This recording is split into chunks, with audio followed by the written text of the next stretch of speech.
Saudi Arabia is to host the first face-to-face talks on Saturday between the warring armies in Sudan, after several ceasefires broke down. A joint US-Saudi statement welcomed the start of pre-negotiation talks in Jeddah between the Sudanese Army and Paramilitary Rapid Support Forces, RSF. On Friday, reports spoke of continuing clashes in Khartoum. The Sudanese Army says the talks aim to address humanitarian issues. There has been no official RSF comment. The Army confirmed it had sent envoys to Jeddah to engage in the talks, which the UN and aid agencies have been pressing for, faced with a dire humanitarian crisis in Sudan.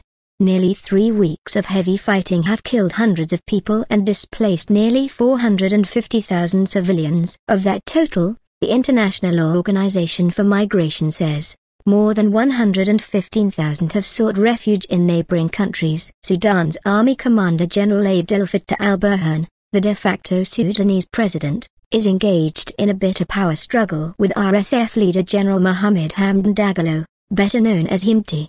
The statement from the US and Saudi governments said they urge both parties to take in consideration the interests of the Sudanese nation and its people and actively engage in the talks towards a ceasefire and end to the conflict, which will spare the Sudanese people's suffering and ensure the availability of humanitarian aid to affected areas.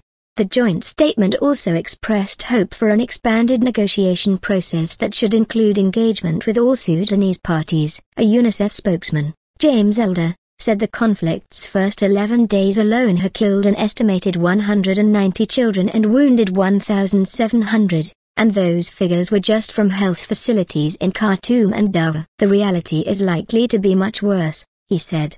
The intensity of the fighting has prevented much-needed aid deliveries getting through. So far Gen Burhan and Himti, who led an Arab militia in the brutal Darfur conflict, have shown little readiness to reach a peace settlement.